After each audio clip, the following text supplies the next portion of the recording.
शेतकरी नेते रविकांत तुपकर यांनी बुलढाण्यात सरसकट कर्जमुक्तीसाठी सुरू केलेल्या अन्नत्याग आंदोलनाच्या तिसऱ्या दिवशी त्यांची तब्येत प्रचंड खालावली।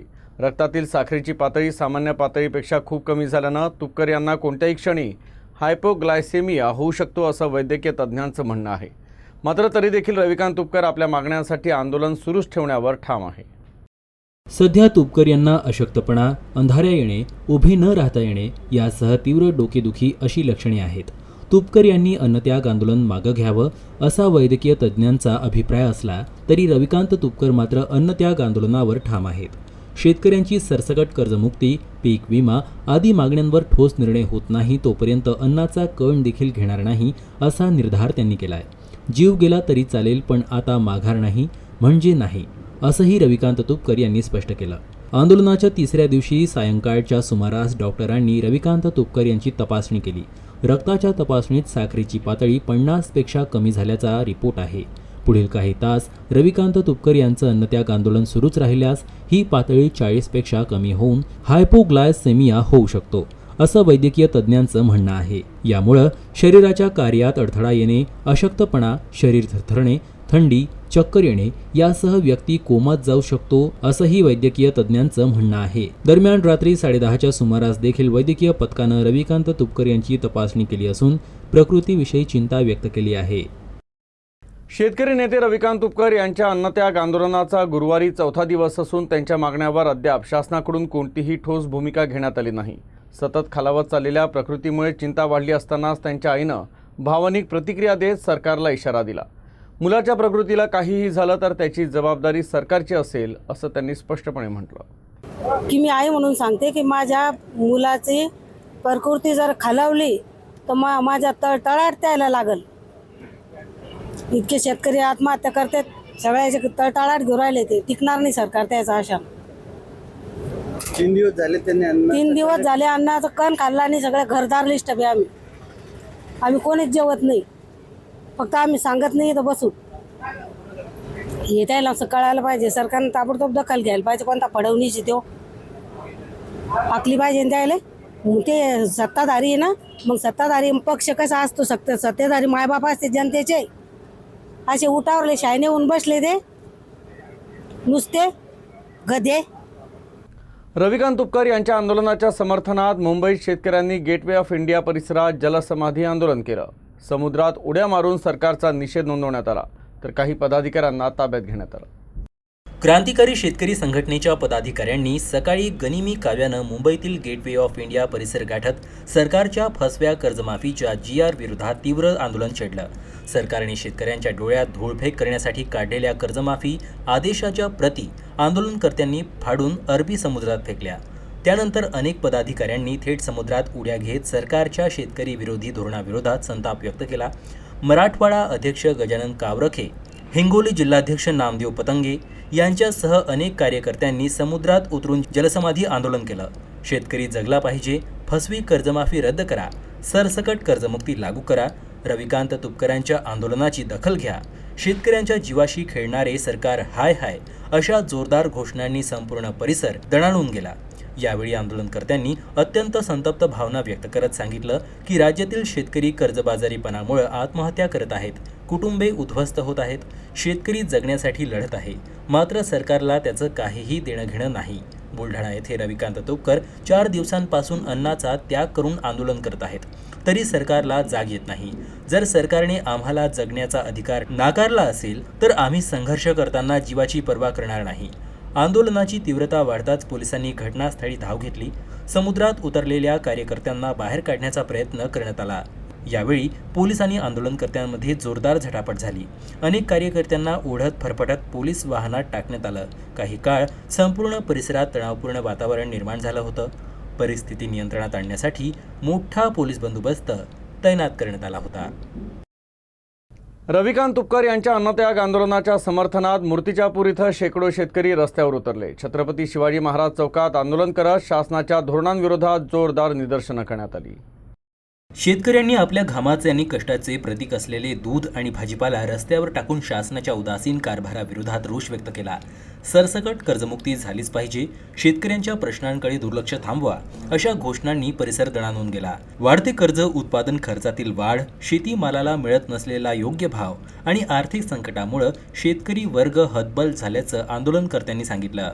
अरविंद तायडे, क्रांतिकारी शेतकरी संघटनेचे शुभम जंजाळ आणि गुलाबराव म्हसाय पाटील यांच्या नेतृत्वाखाली पार पडलेल्या या आंदोलनातून शेतकऱ्यांच्या ज्वलंत प्रश्नाकडे दुर्लक्ष केल्यास राज्यभर तीव्र जनआंदोलन उभं राहील असा इशारा आंदोलनकर्त्यांनी दिला. 15 तारखेपासून रविकांत भाऊ अन्नत्याग उपोषणाकरता बसलेले आज तिसरा दिवस निघाला तरी शासन या गोष्टीची दखल घ्यायला तयार नाही. आज आम्ही मूर्तिजापूरमध्ये सर्व शेतकरी मिळून येथे भाजीपाला आणि दूध टाकले. चिखली मतदारसंघातील विविध पक्षातील पदाधिकारी, लोकप्रतिनिधी, तरुण, महिला तसंच नागरिकांनी शिवसेना प्रमुख स्वर्गीय बाळासाहेब ठाकरे यांच्या विचारधारेवर विश्वास व्यक्त करत शिवसेना पक्षात जाहीर प्रवेश केला. यावेळी आमदार संजय गायकवाड प्रामुख्याने उपस्थित होते. यावेळी उबाठा किसान सेनेचे उपजिल्हाप्रमुख तथा माजी नगरपालिका उपाध्यक्ष अशोकराव गव्हाणे यांनी आपल्या असंख्य सहकाऱ्यांसह शिवसेनेत जाहीर प्रवेश केला. तसेच शिरपूर, केळवद, खंडाळा मकरध्वज, नायगाव बुद्रुक, करतवाडी, नायगाव खुर्द, माळवंडी, डोंगर खंडाळा आदी गावातील शेकडो पदाधिकारी, ग्रामपंचायत सरपंच, उपसरपंच, सदस्य, युवक व महिला यांनी शिवसेनेचा भगवा हाती घेतला. या भव्य पक्षप्रवेश सोहळ्यामुळे चिखली तालुक्यात शिवसेनेची संघटनात्मक ताकद अधिक वाढली असून आगामी स्थानिक स्वराज्य संस्था निवडणुकांच्या पार्श्वभूमीवर हा पक्षप्रवेश राजकीयदृष्ट्या महत्त्वपूर्ण मानला जात आहे.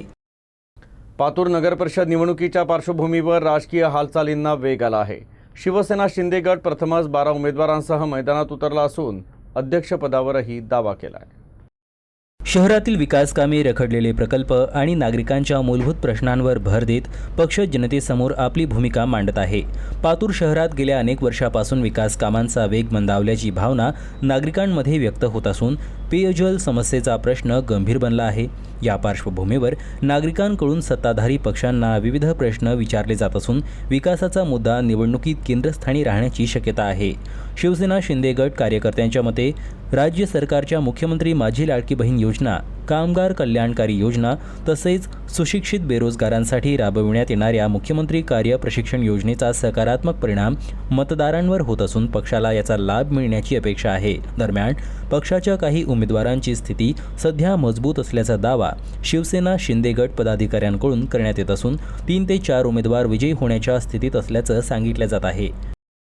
पातूर शहराच्या विकासासाठी माननीय शिंदेसाहेब, एकनाथजी शिंदेसाहेब, शिवसेना शिंदे गट यांच्या वतीने आज पातूर शहरामध्ये अध्यक्षपद आणि एकूण टोटल 12 उमेदवार असे सर्व प्रभागामध्ये उभे केलेले आहेत.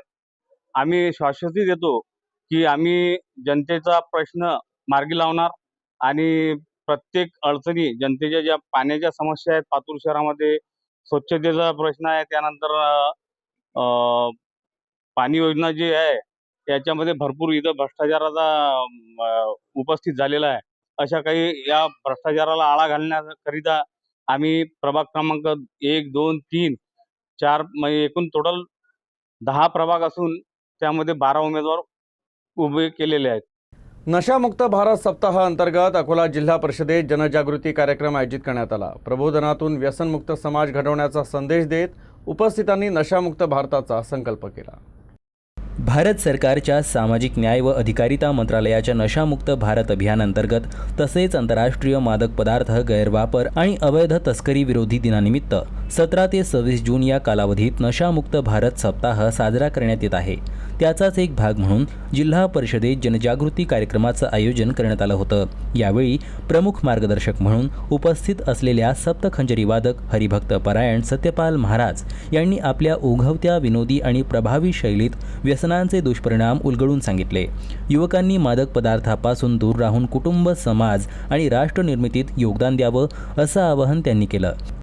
कुत्र्यापरी गती दारूवाल्याची जीरजी, म्हणून रात्रंदिवस महात्मा गांधींनी सांगितलं दारू सोडा, पण आम्ही दारू सोडा म्हटलं, पण आम्ही सोड्याचा वापर दारूत केला. हे परिस्थिती आहे. म्हणून आपला देश व्यसनमुक्त व्हावा म्हणून आज अकोला जिल्हा परिषदकडून हा जो अभियान आहे, हो भारत सरकारकडून आहे, पण आज अकोला जिल्हा परिषदकडून समाज कल्याण विभागाकडून पूर्ण देशात हा सप्ताह साजरा होत आहे की आपण व्यसने जे लोक व्यसनी आहेत तुकड्या दास म्हणे ऐकाना, व्यसने सगळे सोडून द्याना, सरळपणाचे जीवन जगाना, हा संदेश तुकडोजी महाराजांनी दिला.